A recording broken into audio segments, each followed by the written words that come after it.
18 लाख करोड़ रुपए का उनको बजट मिला था। और इस दौरान देश में बहुत सारे आर्थिक परिवर्तन हुए हैं, बहुत सारे टैक्स लगे हैं, तो उसके चलते चलते जो है, और दूसरा ये भी हुआ है इन्फ्लेशन बढ़ा है। तो उस इन्फ्लेशन की वजह से हमारा जो है आज की तारीख में जो इस साल का बजट है, इस साल जो भारत के वित्त मंत्री ने जो बजट पेश किया है वो 54,96,936 करोड़ रुपए का बजट पेश किया है। ये एक भारी भरकम बजट है।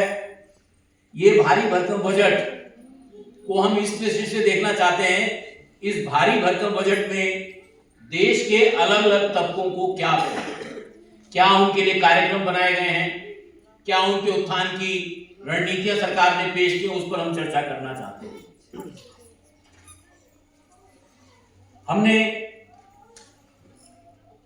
मैं माफी चाहता हूं कि यहां केवल शेड्यूल कास्ट और शेड्यूल ट्राइब के बजट की अमाउंट दिखाया गया है, और मैं ये इसलिए माफी चाहता हूं कि हम माइनॉरिटीज और ओबीसी के भी बजट की बात करेंगे, लेकिन उनकी राशि इतनी छोटी है, उसका जिक्र हम करेंगे। तो अभी हम जो है, अगर आप देखेंगे 2014-15 में करीब 17,94,000 करोड़ का जो बजट था, उसको रिवाइज करके सरकार ने 16,81,000 करोड़ का किया, और जो एक्चुअल बजट खर्च किया वो उससे कम किया। हम ये अगर देखेंगे तो शेड्यूल कास्ट के मामले में सरकार ने वायदा किया कि हम 50,50,000 करोड़ रुपया खर्च करेंगे, लेकिन जब रिवाइज किया तो उसको करके उन्होंने 30-33,000 करोड़ कर दिया।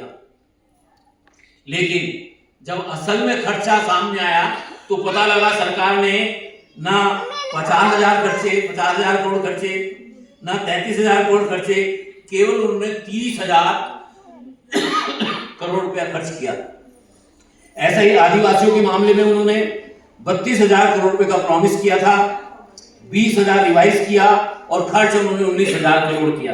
अगर हम तमाम 2014-15 से देखेंगे तो अनुसूचित जातियों को जो भी सरकार ने बजट किया, जो एस्टीमेट थे, रिवाइज में कई बार वो पैसा बढ़ाया गया, लेकिन हकीकत में जब एक्चुअल खर्चा आया तो किसी भी साल में सरकार ने जो बजट एस्टीमेट दिए थे, जो बजट रिवाइज किया था, उसका एक्चुअल में खर्चा आज तक इस सरकार ने नहीं किया है। यानी कि सरकार जो कहती रही है उस बात को बजट के डॉक्यूमेंट ये दिखाते हैं कि सरकार ने उस बात का पालन नहीं किया। ये एक जो बात है। आदिवासी के मामले में 1-2 बार छोड़कर, केवल 2 या 3 सालों को छोड़कर उन्होंने आदिवासियों के मसले में वही किया जो उन्होंने प्रॉमिस किया, जो उन्होंने रिवाइज किया, और जो उन्होंने असल में लागू किया, वो पैसा उन्होंने कभी उतना खर्च नहीं किया। हम ये पूछना चाहते हैं, अगर आपने एस्टीमेट बनाए थे, आपकी नौकरशाही ने एस्टीमेट बनाए थे, आपकी नौकरशाही ने बजट को रिवाइज किया, एक्चुअल खर्चा क्यों नहीं हो रहा?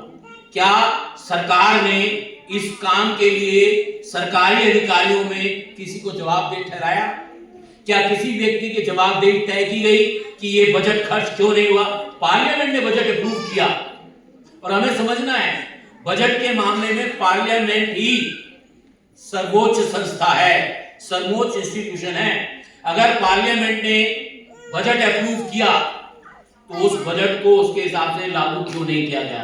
तो हमारे बीच में मेंबर ऑफ पार्लियामेंट में उनको रिक्वेस्ट करना चाहता हूं कि भारत के बजट पर कंट्रोल भारत की संसद का है, भारत के वित्त मंत्री का नहीं, क्योंकि भारत की संसद उस खर्चे को अप्रूव करती है।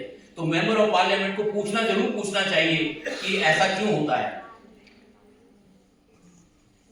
हम जो है नेक्स्ट, अगर हम पहले मैंने अमाउंट में दिखाया था, अब मैं आपको थोड़ा सा कि प्रतिशतता में बताना चाहता हूं कि कितना फीसदी बजट था। अगर आप देखेंगे जो पहला कॉलम है एस्टीमेट का, सब में 100% लिखा है, यानी एस्टीमेट सरकार ने जो बजट अलॉट किया, हम ये मान के करें कि वो 100% बजट था। उसमें से सरकार ने जब रिवाइज किया तो आप देखेंगे जो रिवाइज बजट में कई सालों में बजट थोड़ा कम हो गया, कई सालों में बजट थोड़ा बढ़ गया। हम समझते हैं कि सरकार में ये एक्सीजेंसीज होती हैं, कुछ ऐसी स्थितियां हो जाती हैं, बजट बढ़ाना पड़ता है। लेकिन जब खर्च किया गया तो हम देखेंगे कि एक्चुअल खर्च जो है केवल कुछ मसलों में छोड़कर ज्यादातर मसलों में जो है बराबर रहा है। कहीं में 3-4% बढ़ गया और कहीं में 3-4% कम हो गया। लेकिन अगर यही मसला हम अनुसूचित जाति के मामले में देखेंगे तो हमको ये बात समझ में आएगी कि सरकार ने 2014-15 में अगर 100 रुपए दिए थे, रिवाइज करके उसको 66 रुपए कर दिए और जब खर्च किए तो केवल उसमें से भी 59 रुपए खर्च किए। ऐसे ही आदिवासियों के मामले में सरकार ने 100 रुपए प्रॉमिस किए थे और 63 रुपए उसने रिवाइज किए और खर्च उसमें से भी 61 रुपए किए। तो ये जो स्थिति है, हम ये पूछना चाहते हैं, क्या भारत सरकार अनुसूचित जाति, जनजाति, अन्य जातियों के मामले के अलावा किसी दूसरे मसले में इतना बड़ा वेरिएशन ला सकती है क्या? हम ये बताना चाहते हैं। हो सकता है कि शायद हमारे समाज के 83 मेंबर ऑफ पार्लियामेंट जो है संसद में बैठते हैं और मैं समझता हूं कि बजट को इतना टेक्निकल मैटर बना दिया गया है, इतने बड़े पुलिंदे मेंबर ऑफ पार्लियामेंट को दिए जाते हैं, पढ़ने के हिसाब से वो बजट बनाया नहीं जाता है। इस वजह से ज्यादातर मेंबर ऑफ पार्लियामेंट बजट के मामले में खामोश रह पाते हैं, उनको कह नहीं पाते। तो हमारा मानना यह है कि ये बजट की जो जानकारी है, हम चाहते हैं, हम जरूर, नेग्रो जरूर चाहता है कि अनुसूचित जाति, जनजाति, पिछड़ी जाति और जो भी कंसर्न मेंबर ऑफ पार्लियामेंट है उनको इस बारे में लगातार उनको हम जानकारी उपलब्ध कराएं, जिससे कि वो संसद में सरकार की जवाबदेही तय कर सके। नेक्स्ट, अगर आप देखेंगे